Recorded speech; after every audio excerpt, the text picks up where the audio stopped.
This is Kathy from Gadget Stop 321, and in today's video I'm going to be taking a look at Jacques Herbin Bleu Plenitude. I'm going to be testing this ink in a variety of pens and nib sizes. Now, I really should make this disclaimer for all my ink tests, but especially on this one, this looks like a brighter blue than it actually is. There's more green in this ink, and these ink tests that I do are less about the color of the ink and more about how the ink feels writing with it in different nib sizes. So I'm going to be writing with this ink in a variety of pens and nib sizes. I've also done some writing samples on other types of paper, and I'll show after I do this writing sample. And then I've got some of the inks in my collection. I've got little ink cards that I'll show, inks that are comparable to this one. I'm going to begin with my Pilot 78G with an extra fine nib. In the writing samples I've done so far on other papers, this has been a very nice ink to use in fine nibs. And yeah, this feels really nice. With many inks, you just can't hardly help. This extra fine feels a little scratchy or excessively feedbacky, but normally the best you can hope for in this extra fine nib is for it to feel nice. But I'm going to go ahead and put that this, for an extra fine nib, I'm going to put that's smooth. That's some of the least amount of feedback I've felt with this extra fine. Next, I've got my Pilot Prera with a stainless steel fine nib.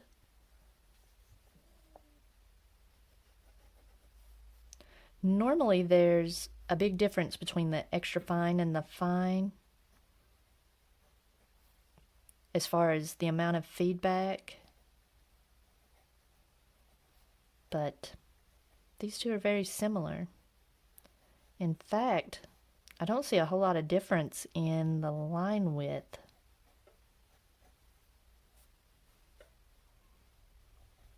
And for a fine nib, I'm going to put that this also feels pretty smooth. It's very pleasant.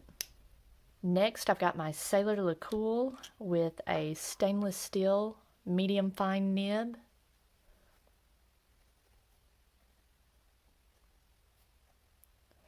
Now, I think this is the nib width that I prefer with this ink.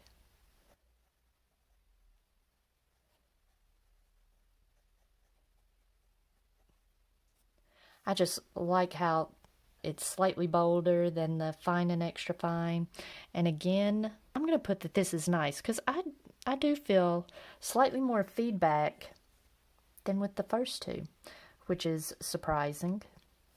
Next, I've got another Pilot 78G. This one has a medium nib. I noticed a little hard start there.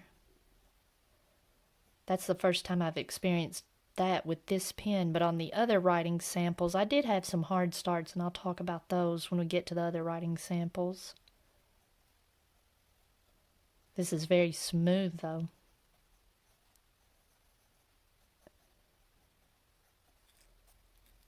Very wet. Next, I've got a Lamy Cp1 with a medium nib. I keep including this in my writing samples, but I just have trouble with hard starts in this nib. I'm going to try to write Lamy first. And that is the problem I always have. The downstroke doesn't write, but the cross stroke does. And then, after that, no more problems.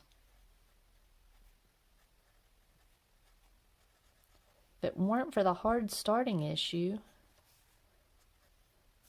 this would be a very nice pen to write with. Now, I'll go ahead and do the scribble over here, but that's also very smooth. I don't have room to write it, but that's a problem I always have with this pen. And finally, I've got my Jinhao X750 with a 1.5 stub nib.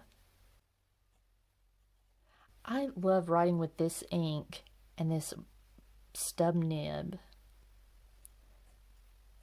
This ink is just so bold, and it's very wet and smooth on the paper. While I let that dry, we can take a look at some other writing samples. On my Rhodia paper, this is a pretty wet ink, and so on the, let me see, on the Lamy medium and the stub nib, we've got the beginnings of some bleed through. On the stub nib on this paper, it's nice, and I call that velvety, when there's not a lot of shading, it's just very, very opaque. Now on the Lamy, you see again the downstroke didn't write, but everything else was okay. And if you pause just for a second, when I went to write smooth, another hard start. I like the Sailor LeCoultre. I put a heart beside that one. I like the boldness without being too bold. On my 20-pound copy paper, again, just everything was very pleasant. Now when I got down to the broader nibs, or the medium nibs, they just felt a little too wet. I liked the Sailor LeCoultre, but I was having some trouble with the LeCoultre, wanting to skip just a little bit here and there. It was nice, but I put a question mark beside it. I don't know if that would be an issue ongoing, but this is an ink that tends to bleed through. Not a terrible amount with the finer nibs, but even with the finer nibs, you get little dots of the ink wanting to bleed through. But it's a bold colored ink. In the Leuchtturm, let's see if it bled. Yeah, it bled through. And another thing I noticed, I don't know if the camera will be able to pick it up, it looks a little grainy. It was I enjoyed writing with it on this paper. It was very smooth, and I don't know, when just seeing the ink go down on the paper and seeing it slowly absorb into the paper, it was very pleasant, but you do get some graininess. You can kind of see there.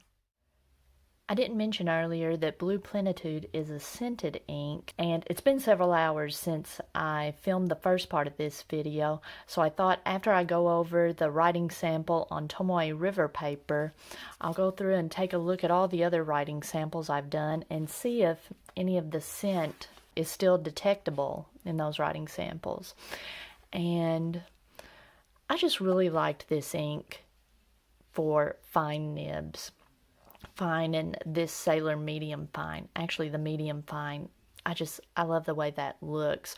But I also liked writing with this stub nib. It was just a very pleasant experience. There's some subtle shading, and in the darker areas there's a halo of some kind of dark pink or red sheen, and just a really nice ink to play with. The only thing I would say is this is a wet ink, and to me the medium nibs were just a little too wet for my taste, but it's a nice ink, and yeah, I can still smell it. Now this notebook, or this planner, this is an old planner that I wrote this in. It's been closed on my desk all day, so it's not surprising that the scent would still hang around. And it was, I wouldn't say that it's strong, but it was just easily detectable.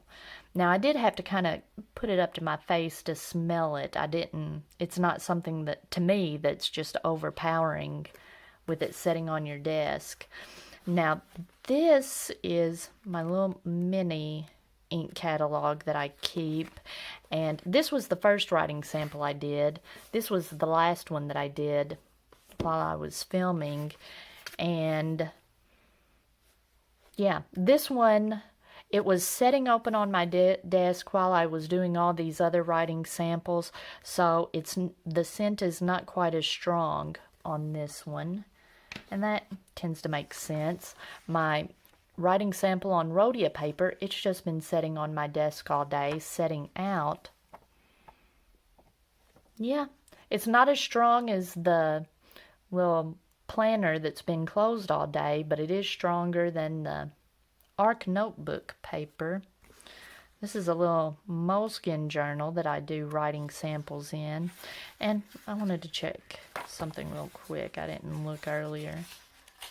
This is a pretty wet ink, and it did bleed through in spots in everything except for the two extra fine and fine nibs. This is a pretty good moleskin notebook. That's unusual for this one. I know moleskin is kind of hit and miss, but look at all these writing samples I've done.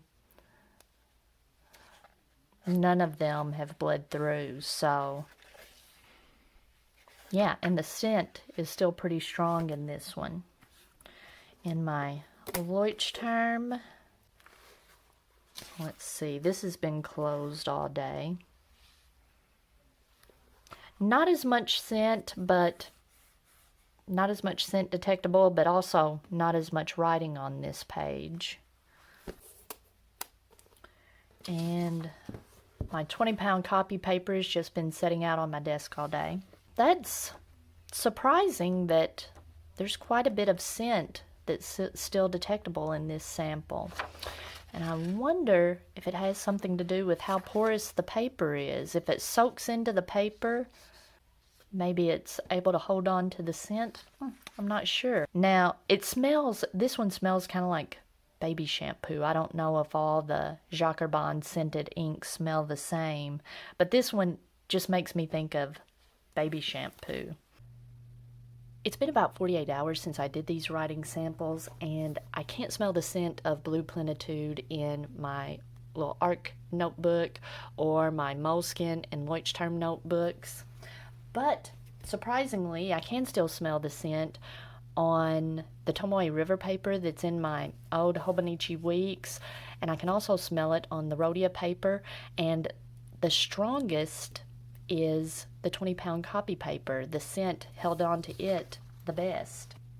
On my Tsubame ink collection cards, you can see that Bleu Plenitude isn't a very good ink for writing with a glass dip pen, at least not according to this little writing sample. I dipped it once, did a scribble, and then wrote the name of the ink, and it tends to just come off the nib in blobs.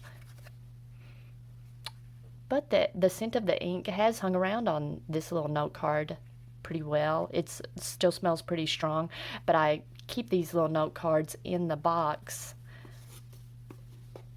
that they came in, so that may help.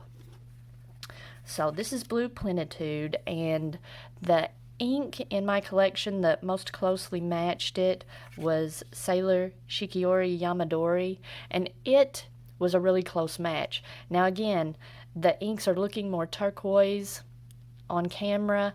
They're actually more of a teal. Another ink that matches the color fairly closely but is a little less saturated is Ackerman Israel Zablau. And two inks that are similar in color but a little bit brighter are Lamy Amazonite and Sailor Manyo Yamagi. These are a little bit brighter but still in that same color family. Alright, if you found this video helpful, please give me a thumbs up, and if you'd like to see more videos like this, please subscribe to my channel.